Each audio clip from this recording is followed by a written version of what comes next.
దేవుని వారాధన. మరి కూడి వచ్చిన మీ అందరికీ కూడా మన ప్రభువు రక్షకుడైన యేసుక్రీస్తు వారి నామమున నా హృదయపూర్వకమైన శుభాభివందనములు తెలియజేస్తున్నాను. ప్రియులారా, ఈరోజు మన ధ్యానాంశం పట్టుదలతో పరలోకము. ఏంటండి? పట్టుదలతో పరలోకము. సమాజంలో నుండి మనుషులుగా బ్రతుకుతున్న మనకు కొన్ని విషయాలను మనం ఆలోచిస్తుంటే, కొన్ని పదాలను గురించిన పరిస్థితులు మనకు ఎదురైనప్పుడు ఆ పదాలు పలకటానికి ముందుగానే ఆ పదాలలో ఉన్న అర్థాన్ని గమనించిన వారమే కొన్నిటి విషయమై ఎక్కువగా ఆలోచిస్తూ ఉంటాం. ఒక ఇల్లు కట్టాలి అనుకున్నాం అనుకోండి, అది కట్టాలి అనగానే ఏదో తెలియని ఆందోళన మనసులో స్టార్ట్ అవుతూ ఉంటుంది. అసలు నా పరిస్థితి ఏంటి, నా దగ్గర ఉన్న డబ్బు ఏంటి, నేను ఎంతవరకు నేను అనుకున్న దాన్ని సాధించగలను. అలాగే ఒక కూతురు వివాహం గురించి ఆమెకు చెయ్యాలి అనే ఆలోచన కలిగినప్పుడు అసలు ఏం చేయాలి, నాకున్న శక్తి సరిపోతుందా, ఎలాంటి వరుణ్ణి మా అమ్మాయికి తీసుకురావాలి, అసలు ఏం చేయాలి అని సహజంగా మానవ జీవితంలో మనిషికి కొన్ని పరిస్థితులు ఎదురైనప్పుడు ఆ పరిస్థితుల గురించి భయపడుతూ ఉంటాడు, విపరీతంగా ఆలోచిస్తూ ఉంటాడు. అలాగే శరీరానికి ఏమైనా అనారోగ్యం వచ్చిందనుకోండి, అనారోగ్యం కలగ్గానే ఆలోచిస్తాడు, భయపడుతూ ఉంటాడు, చనిపోతానేమో అని ఆలోచిస్తాడు. ఇలా ఆలోచించుకుంటూ వెళితేనండి ఎన్నో విషయాల్లో మనిషి చాలా దీర్ఘంగా ఆలోచిస్తాడు. కానీ పరలోకం గురించి మాత్రం మనిషి ఆలోచించడమే చెప్పాలి. పరలోకం గురించి మనిషికి ఆలోచన కలిగినప్పుడు కూడా దాన్ని చాలా ఈజీగానే ఆలోచిస్తాడనేది నా అభిప్రాయం. ఎందుకంటే పరలోకం కోసం పోరాడేవారు భూమి మీద చాలా తక్కువ మంది కనుక. మనుషులందరూ కూడా ఇంచుమించు భూమి మీద క్రైస్తవులు కానివ్వండి, క్రైస్తవేతరులు కానివ్వండి, అందరూ కూడా దేవుడు చెప్పినట్టుగా అందరూ తమ సొంత కార్యములను చూసుకొనుచున్నారు అన్నాడు ఫిలిప్పీయులకు రాసిన పత్రిక 2వ అధ్యాయము 21వ వచనంలో. అందరూ అనే పదంలో ఆలోచిస్తే అందులో క్రీస్తుని ఎరిగిన వారు అని లేదు, క్రీస్తుని ఎరుగని వారు అని లేదు. అందరూ నిజంగా కూడా ఇప్పుడున్న లోకాన్ని కూడా మనం చూస్తుంటే ఈరోజు క్రైస్తవులుగా దేవుని దగ్గరకు వచ్చిన వారందరినీ కూడా మనం ఒకసారి ఆలోచించగలిగితే వారి వారి శరీర అవసరతల కొరకే దేవుని దగ్గరికి ఎక్కువగా వచ్చిన వారు మనందరికీ కనపడతారు. అవునా కదండి? ఇక్కడ కూర్చున్న మనం కూడా ఇప్పుడంటే ఒకవేళ మనకి కొంచెం దేవుని వాక్యం అర్థం అవ్వచ్చేమో కానీ మన ప్రారంభ స్థితికి కనుక మనం వెళ్ళిపోతే మనం దేవుడి దగ్గరికి ఎలా వచ్చాము అంటే కేవలం ఈ శరీరంలో ఏదో కొరతను బట్టి దేవుడి దగ్గరకు మనం వచ్చాం. అందరూ అలా వచ్చిన వారే. అలా రావటం తప్పేం కాదు. ఏదో విధంగా దేవుడు నీ దగ్గరకు వచ్చావు, తీసుకొస్తాడు. ఏదో విధంగా అతని దగ్గరకు రప్పించుకుంటాడు. నీ పిల్లడు ఉన్నాడు, స్కూల్కి వెళ్ళామంటే వాడికి ఇష్టం ఉంటుంది. అసలు స్కూల్ అంటే వాడికి ఏంటో తెలియదు, చదువు అంటే ఏంటో వాడికి తెలీదు, చదువుకుంటే వచ్చే ప్రయోజనాలు ఏంటో కూడా వాడికి తెలియదు. ఆ తెలియని దశలో నువ్వేం చేస్తావు? సరే నాన్న, అలా కాదురా, ఇలా కాదురా అంటావా లేదా? నీకేం కావాలి చెప్పు. ఈ రోజు నువ్వు స్కూల్కి వెళ్ళాలంటే నీకేం కావాలి చెప్పు, అంతేనా? వాడు గులాబ్ జామ్ అడుగుతాడు, చేస్తావా చేయవా? సరే ఇప్పుడు వెళ్ళొచ్చేసే, ఈ పూట నువ్వు స్కూల్కి వెళ్తే నువ్వు రాత్రికి సాయంకాలానికి వచ్చేసరికి నువ్వు అడిగిన కేక్ రెడీ, నువ్వు అడిగిన గులాబ్ జామ్ రెడీ, నువ్వు అడిగింది ఏదైనా రెడీ. అవునా కదా? అమ్మ ఏం చేస్తుంది తెలుసా? వీడికి అమ్మే స్వయంగా యూనిఫామ్ వేస్తుంది, అమ్మే స్వయంగా మంచం దగ్గరికి వెళ్ళి లేపుతుంది, ఎత్తుకుంటది, బాత్రూమ్ దగ్గరికి తీసుకొస్తుంది, పళ్ళు కడుగుతుంది, మొహం కడుగుతుంది, ఒళ్ళు కడుగుతుంది, పౌడర్ రాస్తుంది, బట్టలు వేస్తుంది, సాక్స్ వేస్తుంది, షూ వేస్తుంది, ఆఖరికి ఆ షూ కొన్న లేస్ కూడా అమ్మే వేస్తుంది. పప్పన్నం కలిపేస్తుంది, నెయ్యేసి పెరుగన్నం కూడా కలిపేస్తుంది. అవునా? జాంకాయ తినడం రాదని ముక్కలు పోసి బాక్స్ లో పెట్టేస్తుంది, ఒక స్పూన్ పెడుతుంది, జస్ట్ ఓపెన్ చేసి కలిపేసిన దాన్ని తినడమే. ఇక టీచర్ బార్ లెసన్స్ ఇచ్చింది, 1 అనేదాన్ని ఎన్నిసార్లు రాయమంది? అలాగా రాయమంది కిందకి. 2 అలా రాయమంది. 3 అలా రాయమంది. ఇది రాయుడు. అప్పుడు అమ్మ ఏం చేస్తుంది? ఫోన్లే కొడుక అని చెప్పేసి అమ్మ తీసుకుని ఈడు రాస్తున్నట్టుగా అమ్మ రాసేస్తుంది. బ్యాగ్ అమ్మే సర్దేస్తుంది. ఆటో దగ్గరికి అమ్మని తీసుకెళ్తుంది ఎత్తుకుని. ఆటో వచ్చేంత వరకు అమ్మ ఎత్తుకునే ఉంటదండి. అవునా? జాగ్రత్తగా కూర్చోబెడుతుంది. మళ్ళీ ఆటో రాకుండానే అమ్మే వెళ్ళిపోద్ది. అవునా? ఈడిలా వెళ్ళటానికి ఈడేం అడిగితే అది ఇస్తుంది. మమ్మీ నాకు 5 రూపీస్ కావాలి అంటే ఇస్తుంది. ఇవ్వదా? ఇస్తుంది. మమ్మీ నన్ను నువ్వు ఎగ్జిబిషన్ కి తీసుకెళ్ళాలి అని అడుగుతుంది. తీసుకెళ్తుందా? తీసుకెళ్ళా. ఇదంతా ప్రారంభం మాత్రమే. ఇన్ని సేవలు వాడు అడిగిందల్లా అమ్మ ఎందుకు చేస్తుందో తెలుసా? ఏ విధము చేతనైనను నా కొడుకు ఎక్కడికి వెళ్ళాలి? బడికి వెళ్ళాలి. అదే బడిని అలవాటు చేయడానికి ఇవన్నీ అంతే. వాడికి ఆమ్లెట్ కావాలంటే ఆమ్లెట్, గుడ్డు కావాలంటే గుడ్డు. నువ్వు తినిపించు అంటాడు. ఇప్పుడు ఎత్తుకుని తినిపించు అంటాడు. ఖచ్చితంగా ఎత్తుకుని తినిపిస్తాడు. ఎందుకో తెలుసా? ఈడు బడికి వెళ్ళాలి. ఒక కాలం వచ్చింది, ఒక కాలం వస్తుంది వాడి జీవితంలో, ఒక రోజు వస్తుంది వాడి జీవితంలో. ఒక రోజు అమ్మ మంచం దగ్గరికి వెళ్ళి నాన్న టైం అయింది లేవరా అంది. కానీ ఇప్పుడు ఏం చేస్తా తెలుసా? అవతల వంటగదిలో వంట చేస్తూ రేయ్ లేచావా అంటది. అదేంటిది మారిపోయిందమ్మా. ఇదేంటిది? దగ్గరికి వచ్చి బ్రష్ చేసావా అంటది గట్టిగా. అదేంటిది? మొన్న పళ్ళు తోమేసింది కదా. స్నానం చేసావా? బట్టలు యూనిఫామ్ వేసుకున్నావా? షూ రెడీ చేసుకున్నావా? బుక్స్ సర్దుకున్నావా? ఇదేంటండి ఇప్పుడు అన్ని మనల్ని అడుగుతుందేంటి? ఇప్పుడు మనమే వెళ్ళి ఆటో ఎక్కాలి, మనమే ఆటో దిగేసి ఇంటికి వచ్చేయాలి, మనమే వర్క్ చేయాలి. మమ్మీ ఈ పూట చేయమమ్మ అంటే తోలొల్చేస్తానంటది. ఇదేంటి ఇలా మారిపోయింది అంటే అమ్మలో ఏమైనా మార్పా? లేదు. అమ్మ బానే ఉంది, నువ్వే బాగులేదు. దేవుడు కూడా బాగానే ఉన్నాడు. అప్పుడు పిలిచాడు కదా అంటే, అప్పుడు అలా వచ్చావు కదా అంటే నిన్ను రాబట్టుకోవాలి కదా. వీడికి స్కూల్ అలవాటు చేయాలి కదా. ఒక అబ్రాహామును పిలిచేటప్పుడు ఏమన్నాడు తెలుసా? నేను చూపించి దేశానికి వెళ్తావా? నిన్ను గొప్ప జనముగా చేసేస్తాను.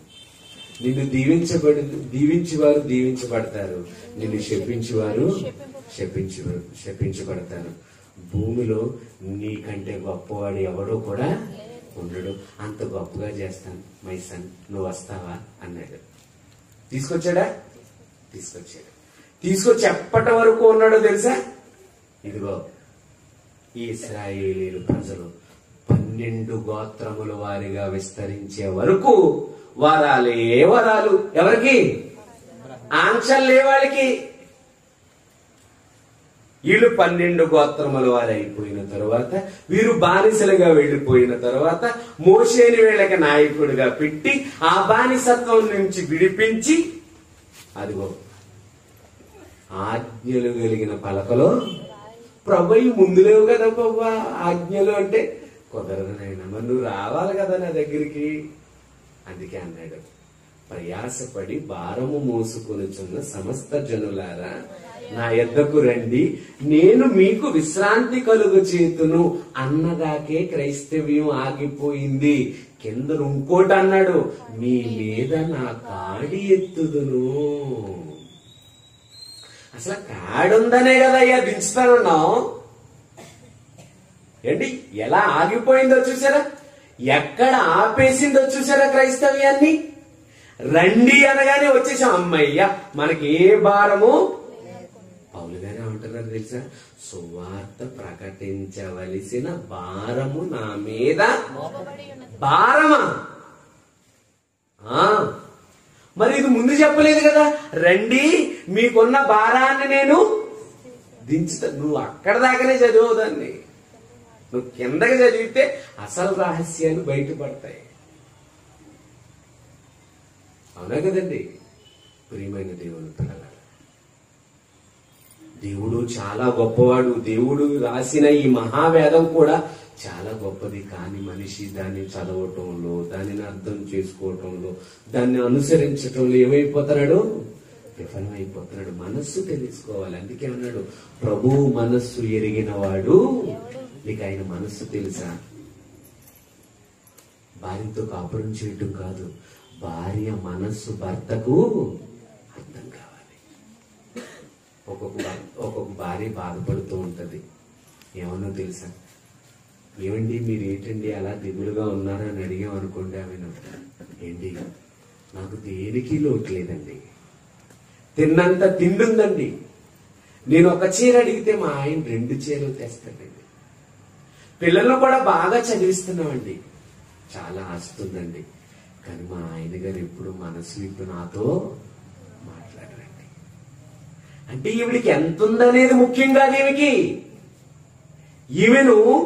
ఈమె భర్త ఏం చేయాలి? అర్థం చేసుకోవాలి. ఈమెతో తన మనస్సు విప్పి ఏం చేయాలి? మాట్లాడాలి. ఆమె భార్య అయినా, భర్త అయినా, పిల్లలైనా, తల్లిదండ్రుల ఎవరైనా సరే. ఈరోజు దేవుడు కూడా అదే కోరుకుంటున్నాడు.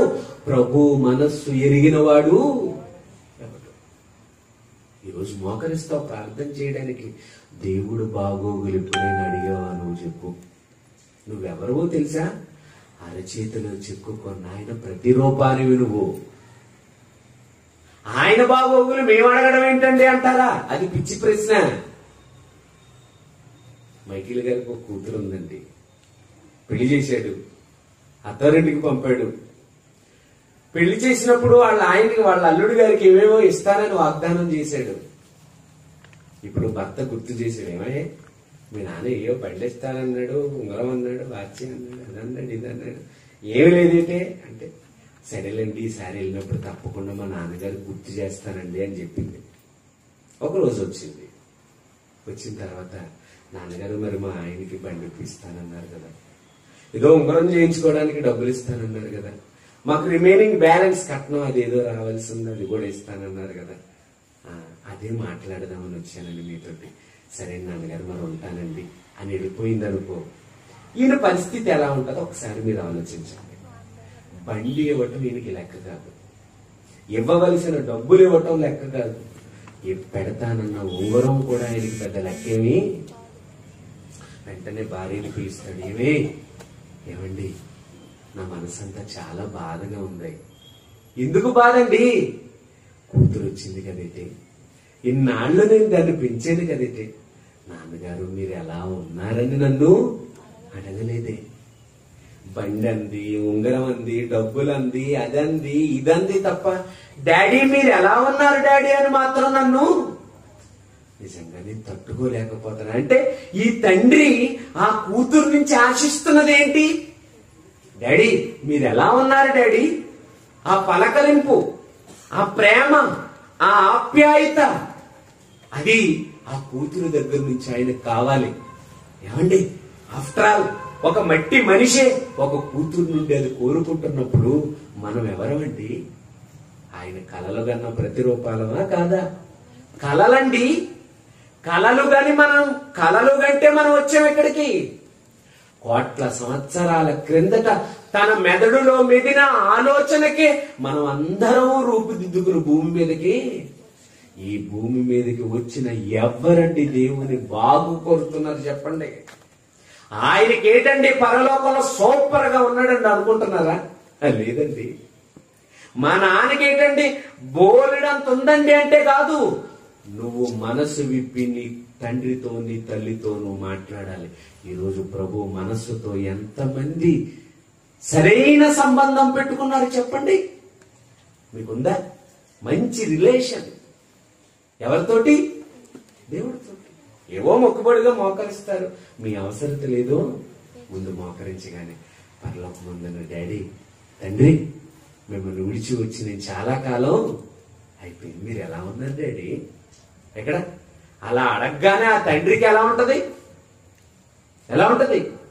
ఒక ఏసీ లోకానికి వస్తే ఈయనే నా ప్రియ కుమారుడు, ఈయన యందు నేను ఎందుకు, ఆయన ఎందు ఆనందం. భూమి మీదకి వచ్చాడు గాని ఏ రోజు తన ఇష్టాన్ని నెరవేర్చుకోవాలని ఆయన, నేను నా ఇష్టము నెరవేర్చుకున్నట్టుకు రాలేదు, నన్ను పంపిన వాని ఈ పదం అనగానే మురిసిపోయేవాడండి ఆయన. నా తండ్రి, నా అంతటి నేనేమీ చెప్పట్లేదు, నా తండ్రి దగ్గర వినిన సంగతులే మీకు. ఈరోజు మనం ఎలా బ్రతుకుతున్నాం? మాట్లాడితే పరలోకపు తండ్రి నామస్మరణలో ఉండగలుగుతున్నామా చెప్పండి? మాట్లాడితే మన నోటి వెంబడి పరలోకపు తండ్రికి మహిమ దక్కేటట్టుగా మన పలుకులున్నాయా చెప్పండి? తండ్రి గుర్తొస్తున్నాడా? తండ్రి మన పలుకుల వెంట వస్తున్నాడా? తండ్రి మన ఆలోచనలో ఉన్నాడా? తండ్రి మన చేతల్లో ఉన్నాడా? తండ్రి మన కదలికల్లో ఉన్నాడా? మనం ఆయన తండ్రి పిల్లలమండి. ఆ తండ్రి పిల్లలం మనమంతా. ఆయనకి మనకి అపారమైన సంబంధం. ప్రభువా, తరతరముల నుండి మాకు నివాస స్థలము ఈనాటిది కాదు బంధం, కొన్ని తరాల క్రింద. ఎన్ని తరాలు ప్రభువా అని అడిగితే, భూమిని లోకమును పుట్టింపక మునుపు యుగ యుగములు నీవేమా. అసలు ప్రకృతి పొట్టక ముందటి బంధం అండి దేవుడితోటి. ఆ బంధం ఏంటండి ఇలా మారిపోయింది?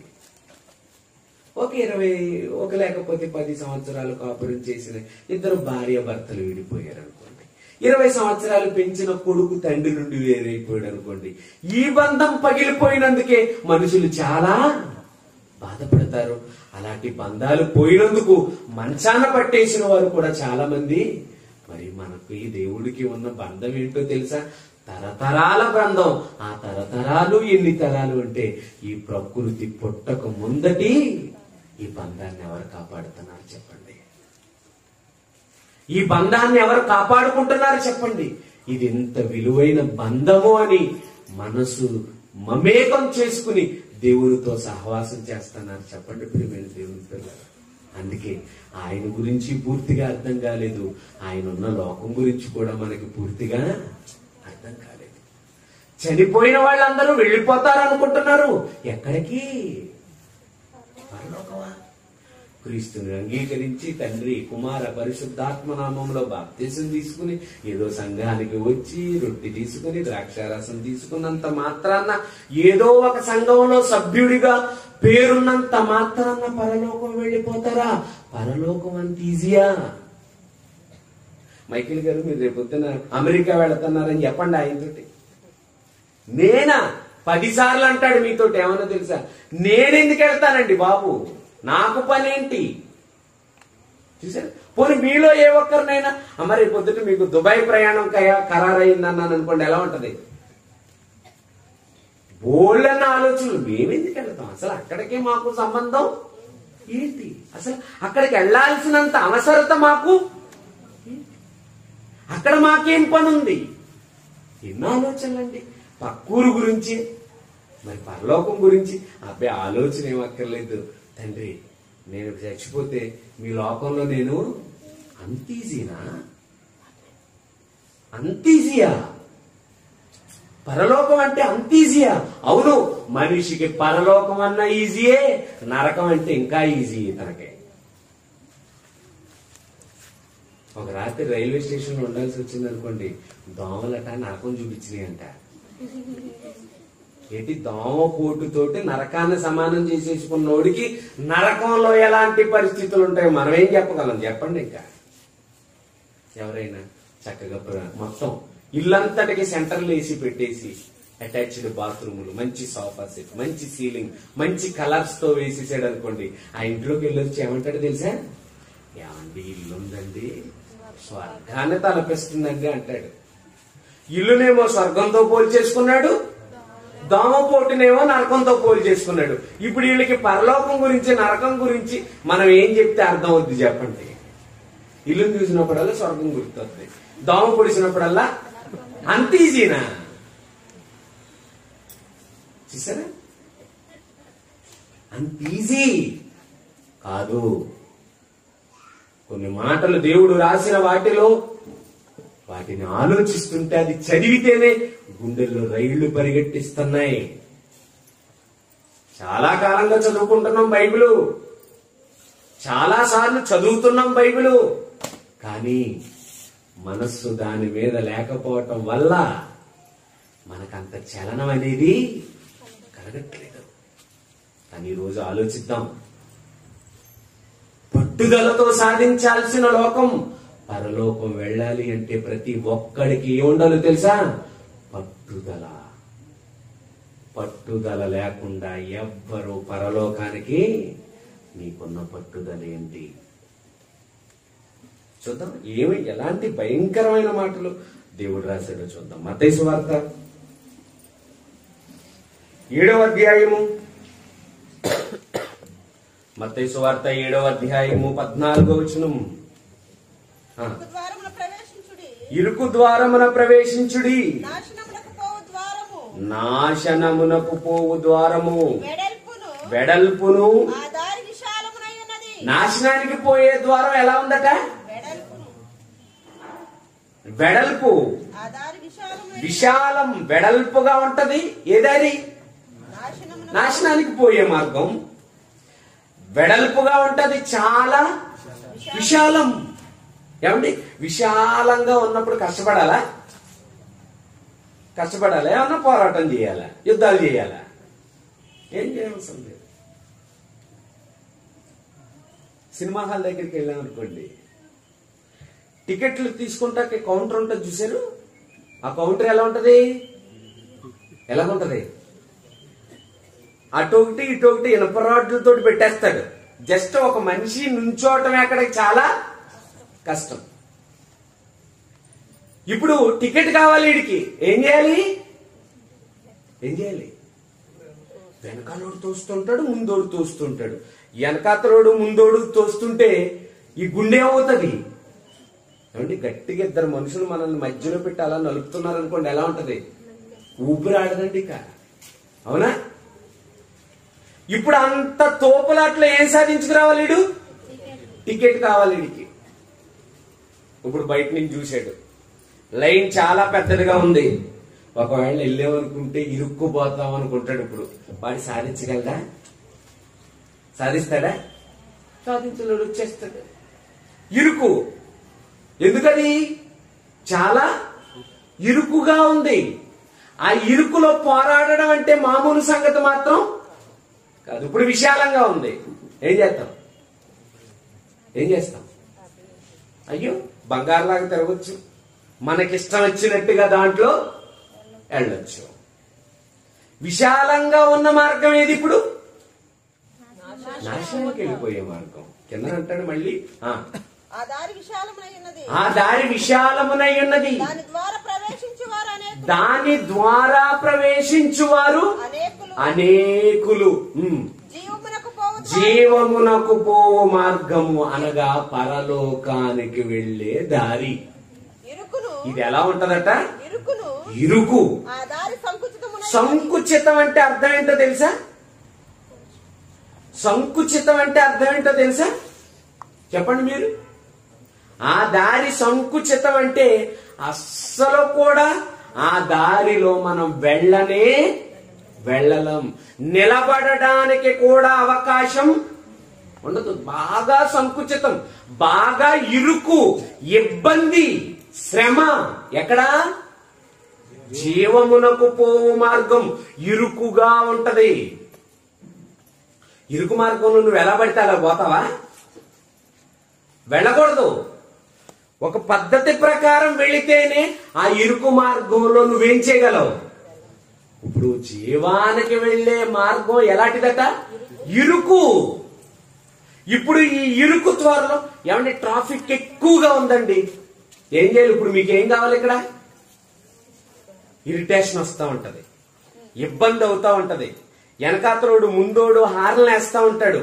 ఒక్కసారి సిగ్నల్ అలా ఓపెన్ చేయగానే ఆడు ఎలా వచ్చేస్తాడో తెలియదు, ఈడు ఎలా వచ్చేస్తాడో తెలియదు, ఎవరిని కొట్టేస్తాడో కూడా తెలియదు. ఇప్పుడు మనకు అక్కడ ఏం కావాలి? ఓర్పు బాగా అవసరం కదండి, అవునా కదా?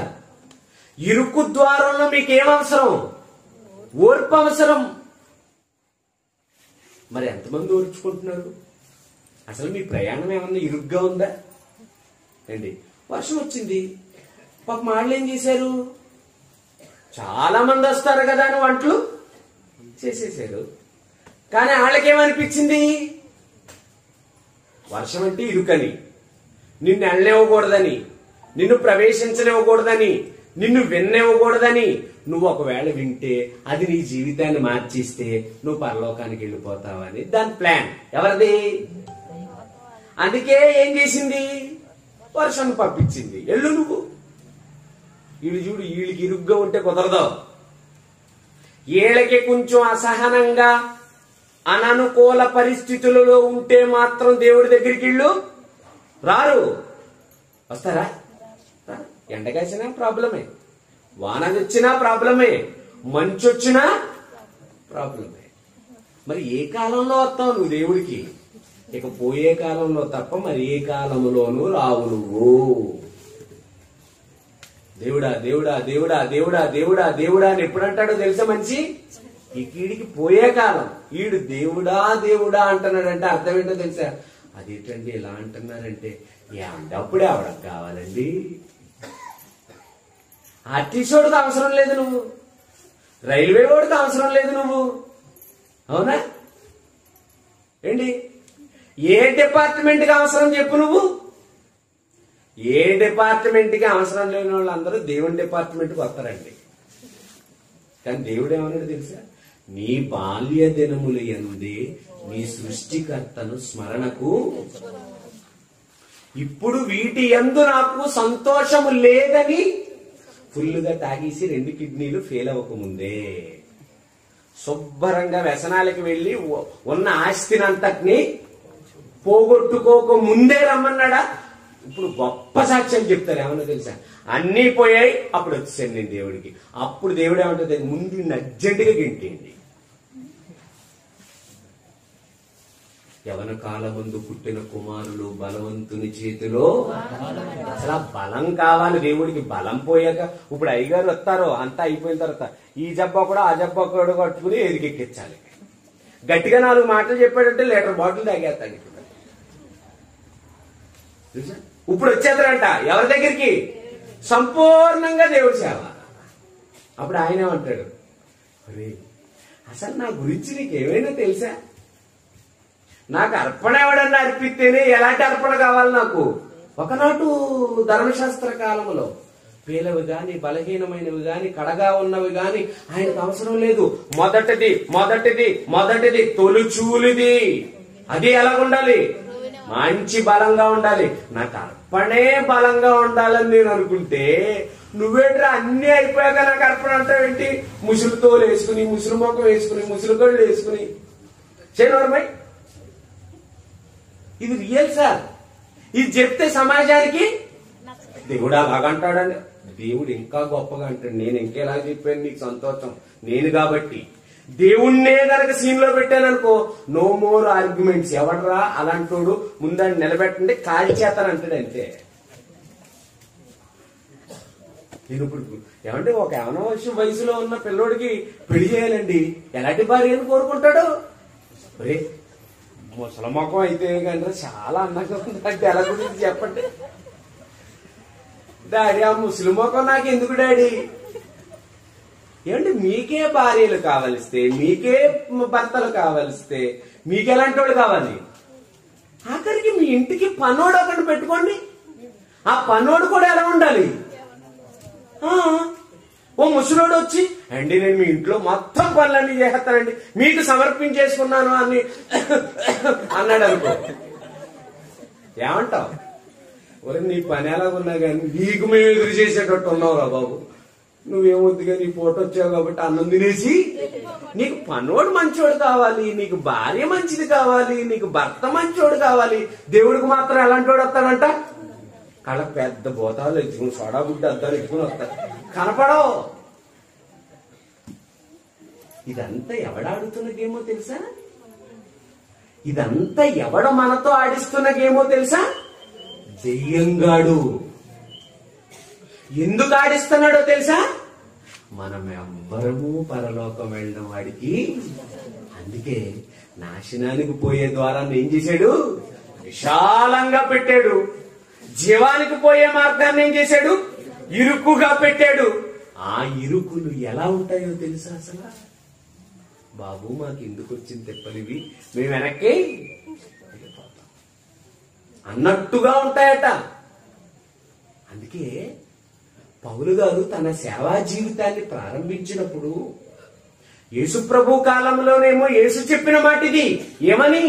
నాయనా, ఆ దారి ఇరుకు, నువ్వు పరలోకం వెళదాం అనుకుంటున్నావే, అదంత ఈజీగా నీకు వచ్చేది, అది ఇరుకు, అది సంకుచితం, దాని గుండా ప్రవేశించేవారు అని ఏం చెప్తే, ఇంకో ఆయన ఏమన్నాడు తెలుసా?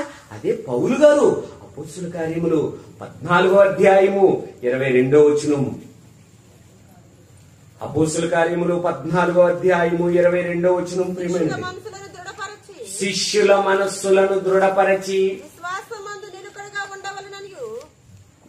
ఎలా ఉండాలి శిష్యులు? శిష్యులు అంటే విశ్వాసులు. ఆ రోజు క్రైస్తవులను ఏమని పిలిచారు? ప్రారంభంలో శిష్యులు. శిష్యుల తర్వాత ఏమని పిలిచారు? క్రైస్తవులు అనబడ్డారు. అంటే శిష్యులు అనగా అర్థం ఎవరు? క్రైస్తవులు, విశ్వాసులు. ఎలా ఉండాలి మీరు? ముందు విశ్వాసమందు మీరు ఎలా ఉండాలి? నిలకడ. ముందు మీకు విశ్వాసంలో నిలకడుందా? ఎక్కడ నిలకడుంది? వానొత్తే రాం, ఇది నిలకడ. ఎండగత్తే రాం, జ్వరమెత్తే రాం, రంపొత్తే రాం, అసలు ఏం బాగోకపోయినా రావంతే. మనం నిలకడే. విశ్వాసమందు నిలకడగా ఉండవలెననియు ఏం చేయాలట? ముందు చెప్పిన యేసుప్రభు గారు ఏమన్నారు? నాయనా, ఈ పరలోకం ఇరుకు, అస్సలు సంకుచితం ఇది అని ఆయన చెప్పారు. ఈయన వెనకాల వచ్చినాయి నేనంటారు. మీరు ముందు విశ్వాసమందు నిలకడగా ఉండాలి. మీ విశ్వాసం ఏమైపోకూడదు? సడలిపోకూడదు. విశ్వాసమందు చాలా బలంగా ఉండాలి మీరు. ఉండి మనము అనేక శ్రమలు అనుభవించి, అది మరి ఏమనుభవించాలట? అనేక శ్రమలు. అంటే ఇన్ని, అన్ని, కొన్ని అని చెప్పలేవు ఇక్కడ. ఎన్ని? అనేక శ్రమలు అనుభవించి మనము దేవుని రాజ్యములో.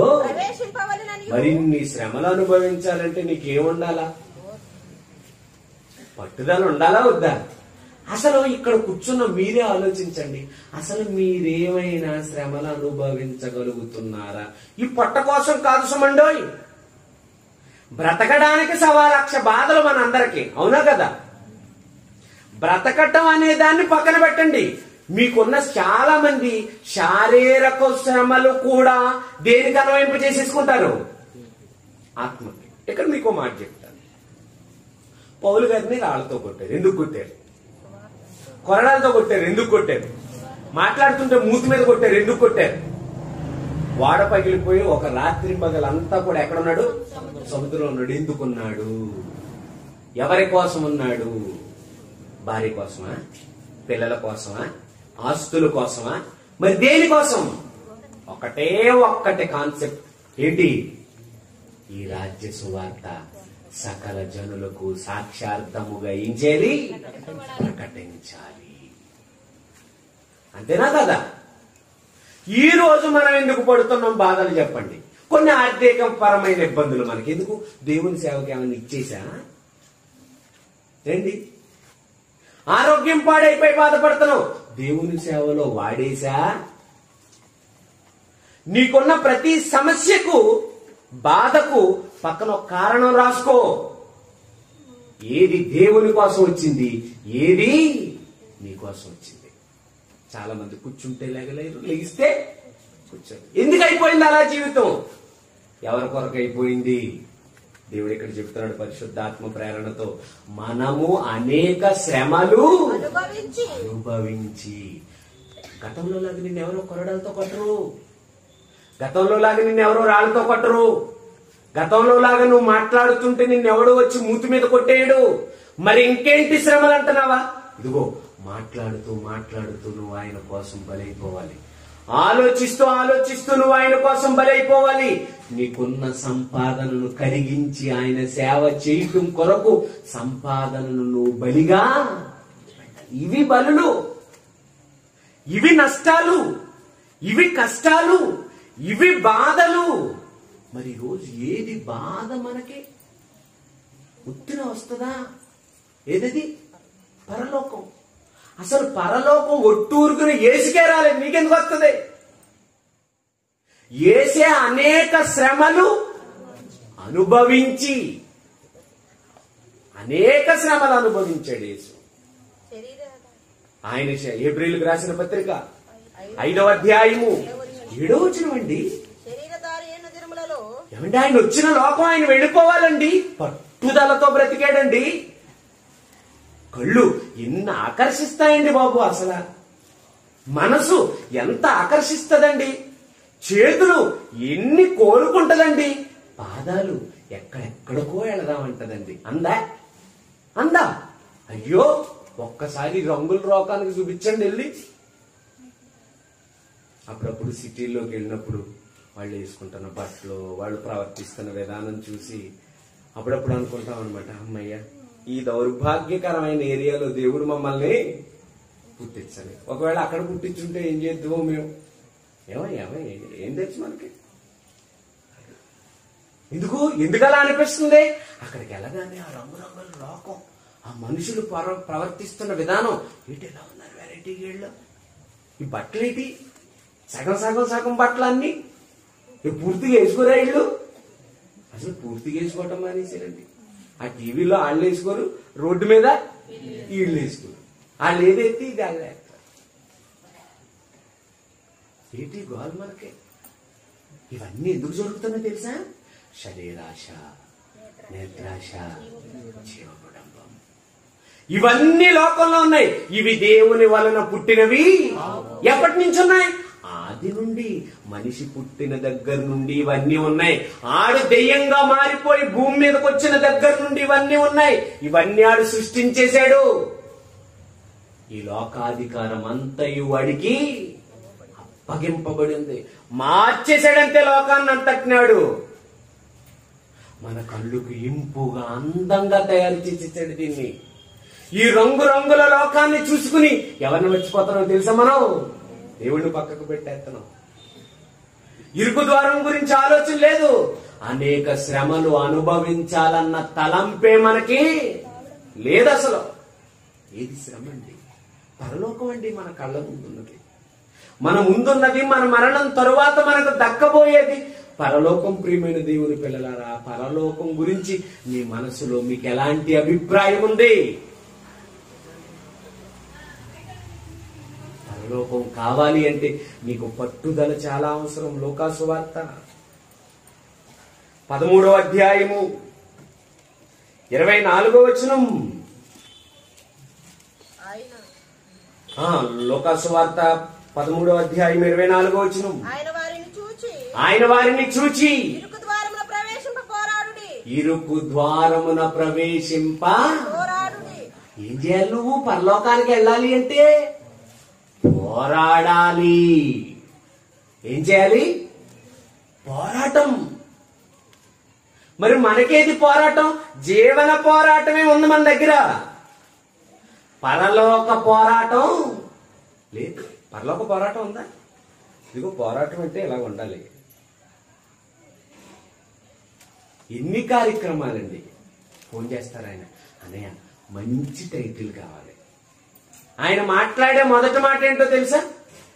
ఆత్మీయంగా బలపడాలి. ఏం చేయాలట? ఎవరో ఆయన, వాళ్ళ ఆవిడ గారా, వాళ్ళ పిల్లలా, ఎవరో వాక్యాన్ని వినడానికి వస్తున్న వాళ్ళందరూ ఆత్మీయంగా ఏమవ్వాలట? ఏంటా కోరిక? పోరాడుతున్నాడు. ఎందుకు ప్రయాసపడుతున్నాడు? ఎందుకు ఆశపడుతున్నాడు? ఎందుకు నలిగిపోతున్నాడు? ఎందుకు తనను తాను ఖర్చు పెట్టుకుంటున్నాడు? ఆయన సొంత ఇల్లు కూడా లేదండి పాపం. సొంత ఇల్లు కూడా లేదు. నెలొచ్చేటప్పటికి కొన్ని లక్షల రూపాయల ఖర్చు. ఎందుకండి?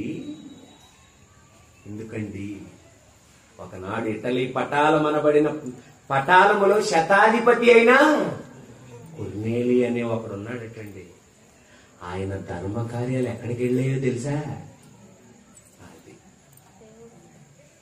మీ పనులు, భూమి మీద మీరు చేస్తున్న పనులు ఎక్కడ పట్టాలో తెలుసా? కుంభస్థలాన్ని పట్టాలి.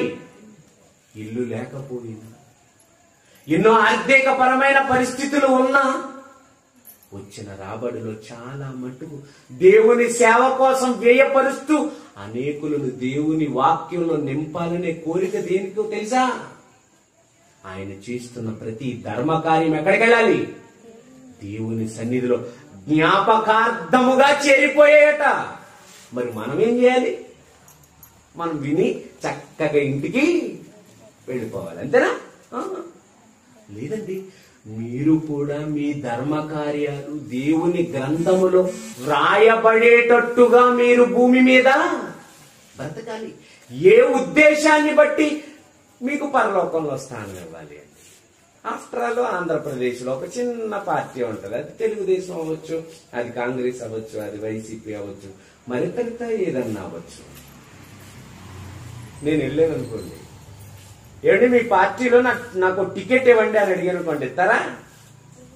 టికెట్ ఇచ్చేవాడికి ఎంత గోల ఉండాలండి వెనకాల, అవునా? ఎంత సామర్థ్యం కావాలండి వాడికి? వాడిని నిలబెడితే పార్టీ గెలుస్తాదనే నమ్మకం ఎవరికి కలగాలి? ఇంతకీ టికెట్ ఇచ్చిన టికెట్ ఎంతకాలం పనిచేద్దురా అంటే కేవలం 5 ఏళ్ళు. 5 ఏళ్ళు టికెట్ కోసమే ఆడు గెలిచినా ఓడినా వాడి గురించి ఎంత ఇన్వెస్టిగేషన్ చేస్తుందో తెలుసా? ఎవరో పార్టీ అధిష్టానం. మరి ఈరోజు మీకేం కావాలో తెలుసా? మీకు పరలోకంలో స్థానం. ఎన్నాళ్ళండి ఇది? కొన్నేళ్ల, కొన్ని నెలల, కొన్ని సంవత్సరాల? లేదు, ఈ లోకాన్ని విడిచిపెడితే యుగ యుగాలు కూడా నువ్వెక్కడుంటావు? మరి నీ స్థాయి అంచనా వేయడా? నీ కష్టం అంచనా వేయడా? పార్టీ కోసం నువ్వు పడుతున్న కష్టాన్ని అంచనా వేసే టికెట్ ఇస్తారు ఎవరికైనా, అవునా? నువ్వేం మూసావని ఇవ్వాలి, నువ్వేం నిందలు పడ్డావని ఇవ్వాలి, నువ్వేం చేస్తున్నావని ఆయన రాజ్యములో నీకు ఒక స్థానాన్ని కల్పించాలి. అధికారంలో ఉన్నా లేకపోయినా చాలా మంది నాయకులను చూస్తున్నారా మీరు? అధికారంలో ఉన్నా లేకపోయినా పార్టీలో వాడికంటూ ఒక స్థానం కావాలి అని ఎన్నో కార్యక్రమాలు తన సొంత ఖర్చులతో చేస్తాడు. నాకక్కడ గుర్తింపు కావాలి, అవునా కదా? నాయకుడు దగ్గర నాకేం కావాలి? గుర్తింపు కావాలి. మరి మన నాయకుడు ఎవరు? దేవుడు కాదా? అవును, ఈ నాయకుడు కొన్ని చెప్తే కొన్ని తెలియవు, దొంగ మాటలు చెప్తే నమ్ముతాడు ఈ నాయకుడు. కానీ ఆ నాయకుడు ఉన్నాడు చూసారా, ఎవ్వడు దొంగ మాట చెప్పినా వాని వాని క్రియల చొప్పున ప్రతి వానికి పరలోకం. జీతం అంటే పరలోకం. మరి నీ క్రియలేవి? నువ్వు క్రియలు చేయలేకపోవడానికి కారణం ఏంటో తెలుసా? అది ఇరుకు ద్వారం. నిలబడ్డం చాలా కష్టం అక్కడ, అది సంకుచితం. రేషన్ షాపులోనే లైన్లో నిలబడడానికి మనకి ఇష్టం ఉండదు, అవునా కదా? రైల్వే టికెట్లు తీసుకునేటప్పుడే మనకి లైన్లో నిలబడడం ఇష్టం ఉండదు. పక్కనోడికి చెప్తాం, అయ్యా కొంచెం నీ టికెట్తో పాటు నా టికెట్ కూడా తీసే. శ్రమను తట్టుకోం, భారంగా ఉంటే ఒప్పదు. కానీ మనము మాత్రం పరలోకం వెళ్ళాలి అనుకుంటున్న వారు మాత్రం అనేక శ్రమలు అనుభవిస్తేనే రాసుకోవాలి చిట్టాలో. నువ్వేం పడుతున్నావో, నువ్వేం కష్టపడుతున్నావో, నువ్వెలా అంగలారుస్తున్నావో, నువ్వు ఎన్ని ఇబ్బందులతో ఉన్నావో ఎవరి కోసం? భార్య కోసమా? పిల్లల కోసమా? అన్నదమ్ముల కోసమా? అక్క చెల్లెల కోసమా? సమాజంలో ఏదో ఒక సీటు కోసమా? నో, పరలోకం కోసం. ఇరుకు ద్వారం ఇది. అసలు మనిషికి ఇరుకంటే అసలు ఆర్టీసీ బస్సులో 10 నిమిషాలు నిలబడ్డానికి ఇష్టం ఉండదు మనకి. ముందు ఎక్కంగానే అడుగుతాం, ఇలా చూసుకుంటాం, ఒక్క రౌండ్ వేస్తాం. ఏగానే కండక్టర్ చెప్తారు, సార్ వెనకాల ఉంది సార్ అంటే, వెనకాల ఎవడెక్తారా? గోతులు అవన్నీ ఊపుతుంది, నీకు డబ్బులు ఇచ్చి మేము కుదుపులో కూర్చోవాలా ఏంటి? దిగిపోతాం, కుదరదు. మళ్ళీ బస్సు వస్తుంది, మనకు నచ్చిన సీటు కావాలి, మనకు నచ్చినట్టుగా ప్రయాణం జరగాలి. అవునా కదా? అంత లగ్జరీ లైఫ్ ని కోరుకుంటున్న మనిషి ఈరోజు దేవుడి కోసం ఎందుకు కష్టపడతాడు? కష్టపడట్లేదు, బాధలు అనుభవించటం లేదు. అందుకే అనేకులు ప్రవేశింపజూతురు గాని వారి వలన చాలా మంది వస్తారు. వచ్చారు ఆల్రెడీ. ప్రపంచ జనాభా 750 కోట్ల మంది అయితే అందులో క్రైస్తవులు మాత్రమే ఎంతమంది? 350 కోట్ల మంది. ఇంకా ఉన్నది ఎంతమంది? 400 కోట్ల మంది.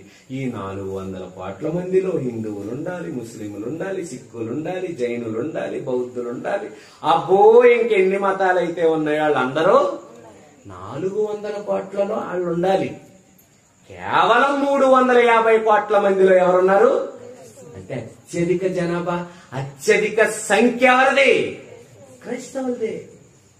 మరి అనేకులైన వీళ్ళు, మరి దేవుడి వాక్యం ఏం చెప్పింది? అనేకులు ప్రవేశించాలనుకుంటారు కానీ వారి వలన అబ్బో, యేసు ప్రభు శిష్యుల సంఖ్య ఎంతో తెలుసా? ప్రారంభంలో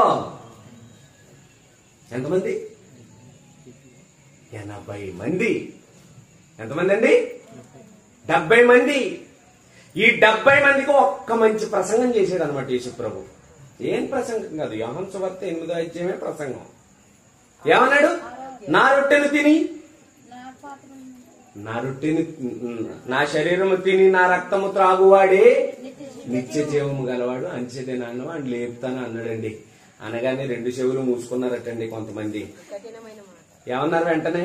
అసలు ఈయన శరీరం ఎవడు తినగలడు, ఈయన రక్తాన్ని ఎవడు తాగలడు, ఇది కఠినమైన మాట. మేము డ్రాప్ అయిపోతున్నాం.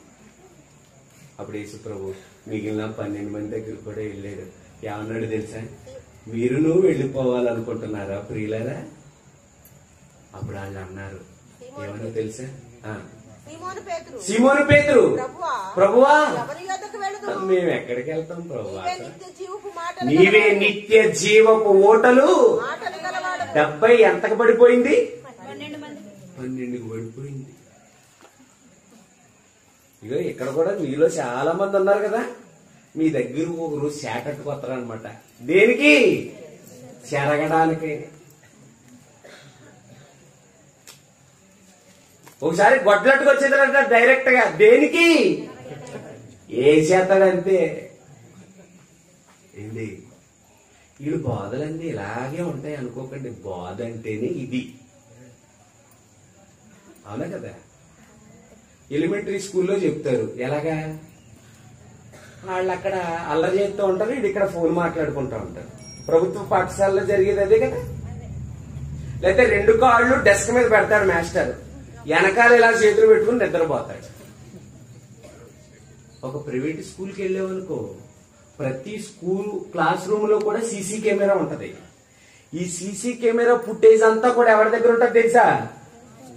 ప్రిన్సిపల్ రూమ్ లో ఉంటది.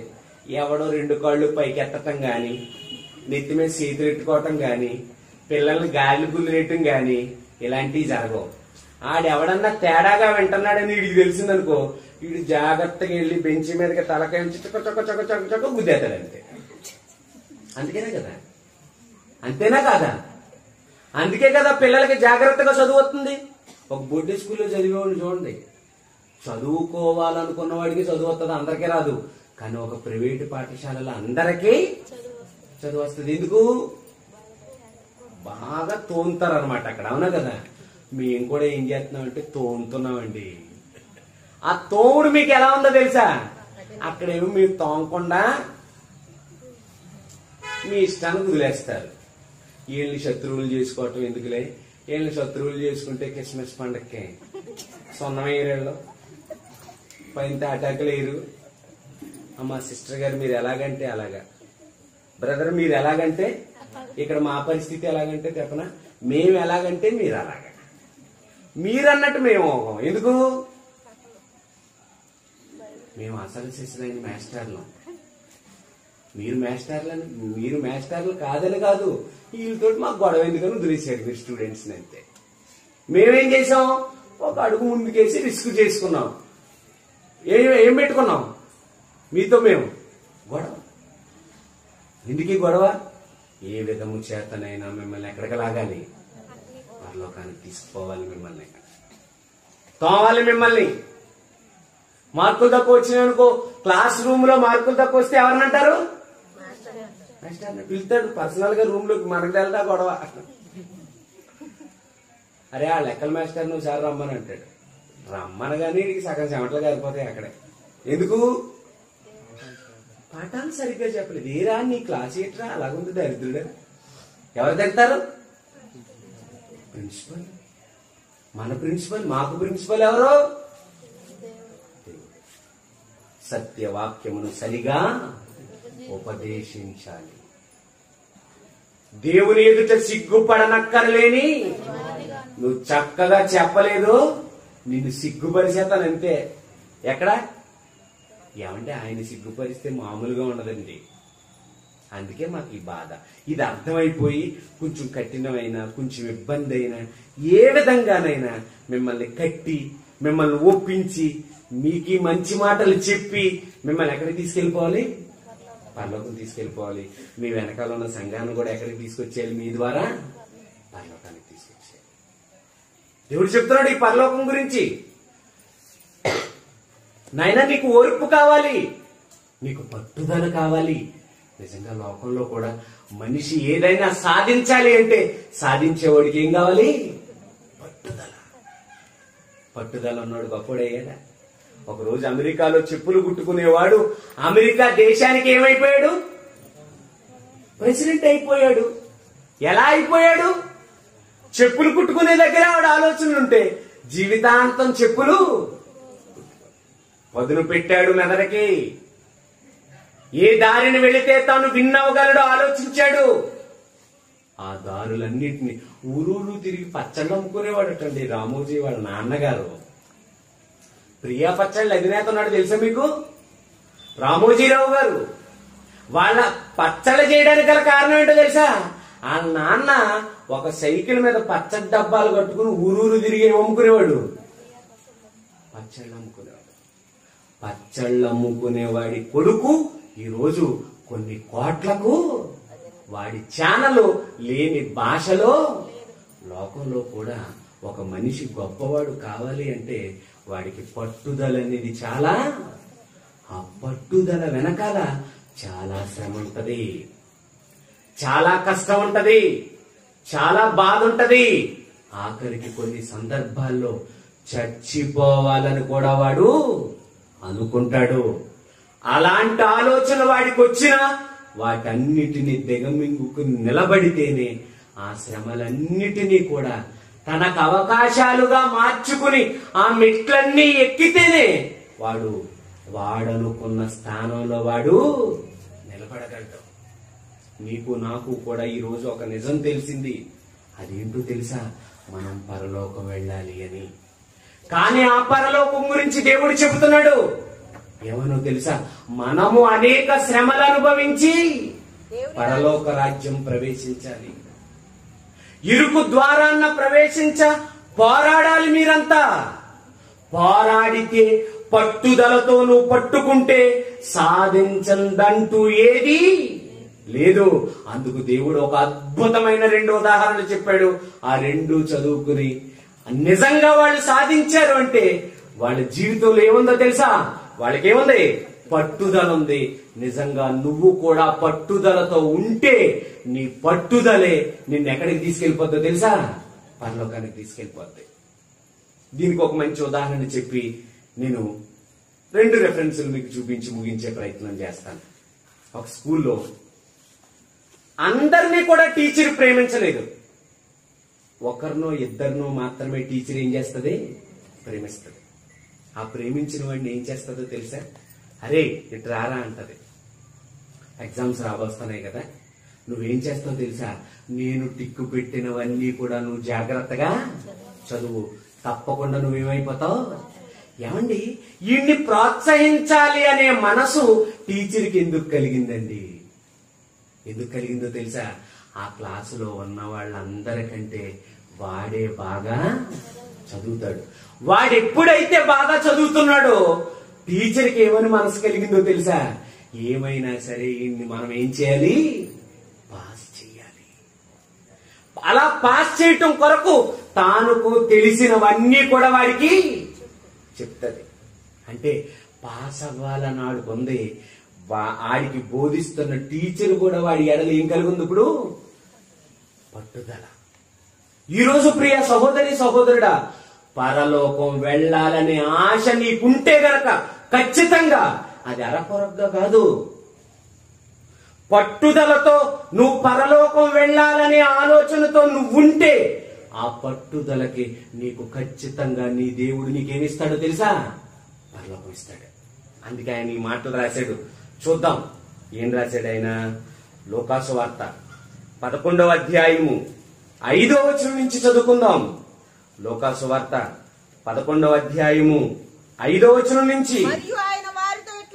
మరియు ఆయన వారితో ఇట్లా నేను మీలో ఎవరికైనా ఒక స్నేహితుడుండగా అతడు అర్ధరాత్రి వేళ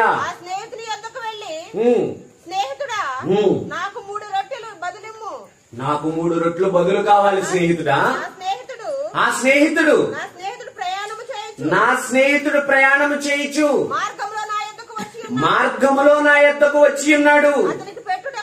అతనికి పెట్టుటకు నా యొద్ద ఏమీ లేదని అతనితో చెప్పిన ఎడల అతడు లోపలనే ఉండి నన్ను తొందర పెట్టవద్దు, తలుపు వేసి ఉన్నది, నా చిన్న పిల్లలు నాతో కూడా పడుకున్నారు, నేను లేచి ఇయ్యలేను. కరాఖండిగా చెప్పేశాడండి ఒక స్నేహితుడు.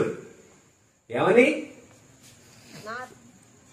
తలుపేసేసుకున్నాను, నేను పడుకుని పోయాను, గడియ కూడా పెట్టేశాను, నా చిన్న పిల్లలు నా దగ్గర పడుకున్నారు, ఇప్పుడు నేను లేస్తే డిస్టర్బెన్స్, నేను లేవను ఇవ్వను అని ఖచ్చితంగా చెప్పేస్తే ఈ వెళ్ళిన వాడు గేట్ బయట ఉన్నవాడు ఏం చేస్తున్నాడో తెలుసా?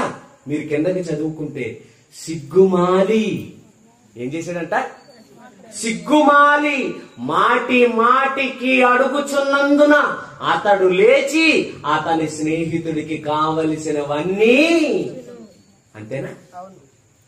ఆఫ్టర్ ఆల్ ఒక మనిషేనయ్యా, అది టైం కాని వేళ, లేచి ఇవ్వలేని పరిస్థితి. కాని నువ్వు మాటి మాటికి అడగటం వల్ల, నువ్వు సిగ్గుమాలి మాటి మాటికి అడగటం వల్ల ఇంతలా గోజాడుతున్నాడు.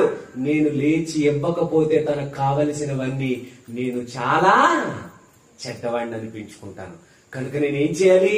వెంటనే లేచాడట, అతడికి కావలసినవన్నీ. ఏంటి దాంట్లో అర్థం? ఒక మనిషి అవతల వాడికి కావలసిన వాటిని ఇవ్వటానికి అవకాశం లేకపోయినా వాడు మాటి మాటికి ఏం చేశాడు? నువ్వు అడుగుతున్నావా పరలోకాన్ని? నువ్వు అడుగుతున్నావా చెప్పు? మాటి మాటికి పరలోకాన్ని నువ్వు మాటి మాటికి అడిగితే, కింద చదువుతున్నాడు, ఇప్పుడు కిందకి చదువుదామండి. అటువలే మీరును అడగండి. ఏంటి అడగటం? అడగాల్సిన దాన్ని అడగాలి. భూ సంబంధమైన దాన్ని దేన్ని అడగాల్సిన అవసరం లేదు.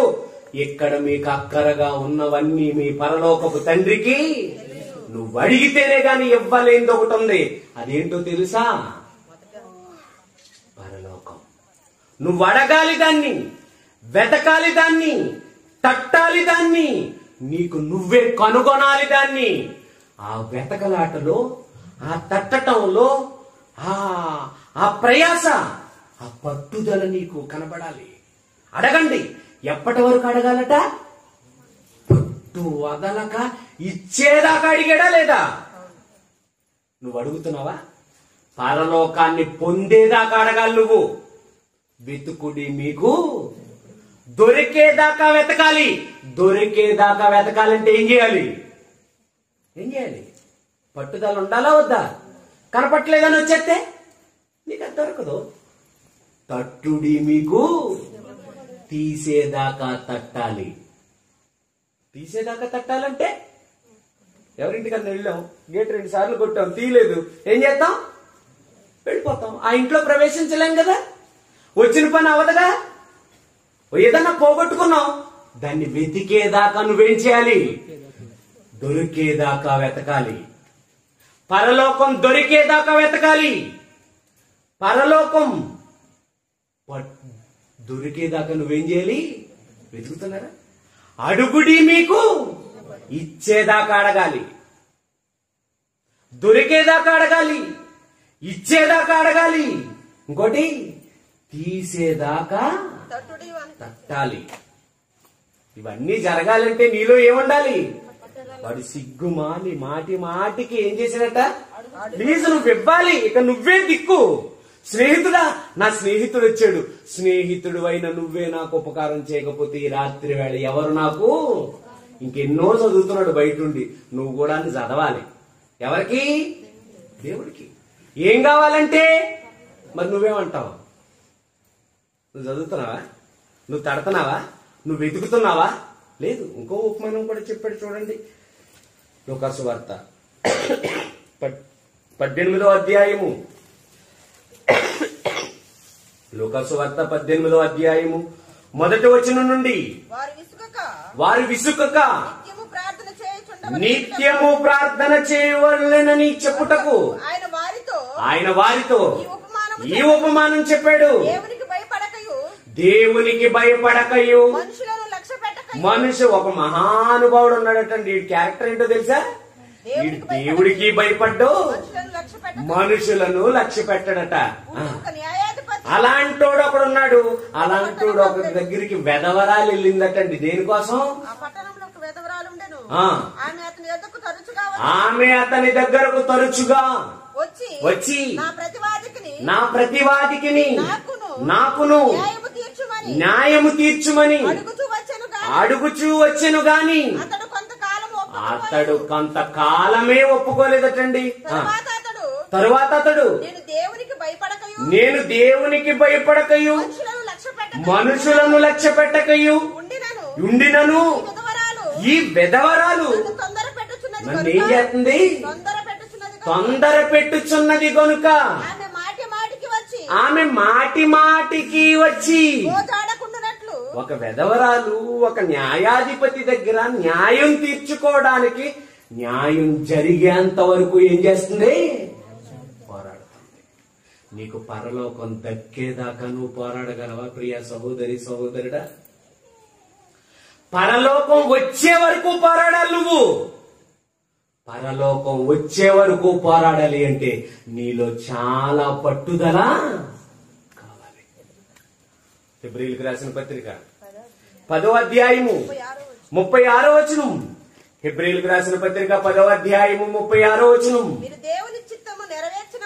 మీరు దేవుని చిత్తము నెరవేర్చిన వారై వాగ్దానము పొందు నిమిత్తము మీకు ఓరిమి అవసరమై ఉన్నది. దేవుడు మీకు వాగ్దానం చేసిన ఆ పరలోకం మీరు పొందాలి అంటే మీకు ఓరిమి పొందేదాకా, దాన్ని పట్టుకునేదాకా. ఒక యోగు దాన్ని పట్టుకున్నాడు. దాన్ని పొందాలి అంటే ఏం పోయినా లెక్క పెట్టలేదు. ఒక పౌలు కొరడా దెబ్బలేమి, రాళ్ల దెబ్బలేమి, వాడ పగిలిపోవటమేమి, వస్త్రహీనత ఏమి, ఆకలేమి, నష్టమేమి, కరువేమి ఎన్నో వచ్చాయి. ఓరిమి. మనకేది ఓరిమి? ఓర్పుతో కొనసాగించగలుగుతున్నారా? పట్టుదలతో పట్టుకున్నారా దేన్ని? ఒక రాత్రంతా పట్టుదలతో పెనుగులాడేసేటట్టండి. ఎవరో యాకోబు పట్టుదలతో సాధించాడు. ఇన్నిచ్చావు, సుఖమేంటి నాకు? భార్యలు ఇచ్చావు, ఆస్తి అంతా ఇచ్చావు, కానీ నా జీవితంలో యాకోబుని మాత్రమే ఉండిపోయింది. నన్ను ఇంకా మోసగాడిగానే చూస్తుంది ఈ సమాజం. నన్ను మార్చవా? తన్ను తాను మార్చుకోవడానికి ఆ రోజు ఒక రాత్రంతా దేవుడితో ఏం చేయాల్సి వచ్చింది? నీ పట్టుదల ఏంటి సహోదరి సహోదరుడా? వెళ్ళిపోతాను వెళ్ళిపోతాను వెళ్ళిపోతాను వెళ్ళిపోతాను, నాదే ఆ లోకం అంటున్నావే.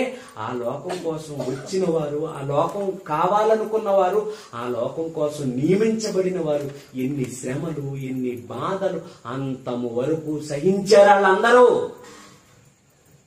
ఒక రాత్రంతా పెనుగులాట. ఆ పెనుగులాటలో ఏమైపోయిందో తెలుసా? తన తొడగూటి కొట్టాడంటే వదలలేదు.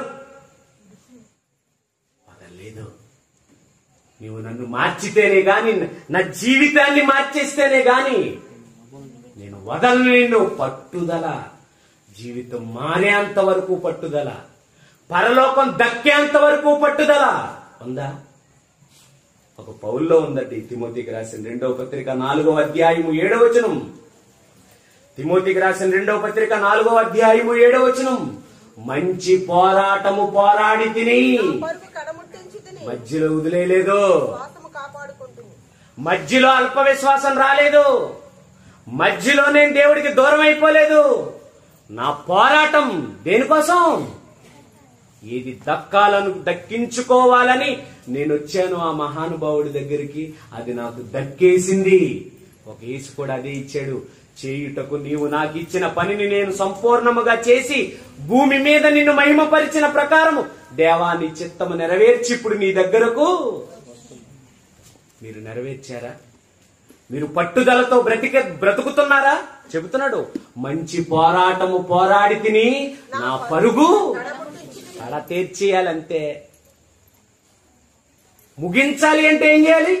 ఒక్కొక్కడు పని మధ్యలో వెళ్ళిపోతా ఉంటాడు. అప్పుడు ఆయన ఏమంటాం మనం? ఒరే ఏ పని కడక చేయవారా నువ్వు అంటే ముగించని వాడు అవసరం లేదు మనకి.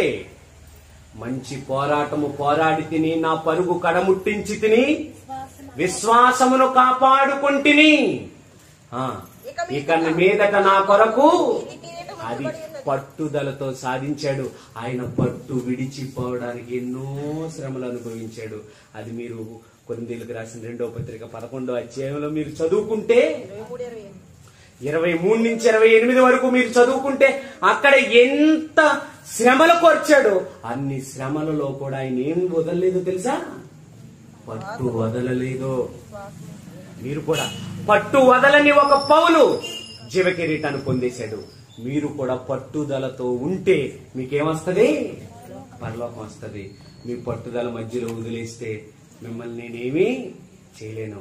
కానీ అంతము వరకు సహించిన వాడు మాత్రమే రక్షింపబడతాడు. ఎన్నో లాగుతూ ఉంటాయి ఈ మధ్యలో, ఎన్నో ఆపదలు వస్తూ ఉంటాయి ఈ మధ్యలో, ఎన్నో శోధనలు వస్తూ ఉంటాయి ఈ మధ్యలో.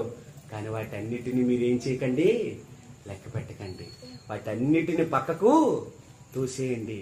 దేవుని వైపు చూసుకుంటూ మీ విశ్వాస యాత్రను పట్టుదలతో పరిగెట్టండి. మీ కొరకు తప్పకుండా దేవుడు జీవకిరీటాన్ని, పట్టుదల, ఊరిమి, ఓర్పు ఇవి లేకుండా ఎవ్వరూ పరలోకాన్ని స్వతంత్రించుకోలేరు. దేవుడి కొద్ది మాటలు మీ వినికిడిలో దీవించునుగాక. ప్రార్థన చేసుకుందామండి.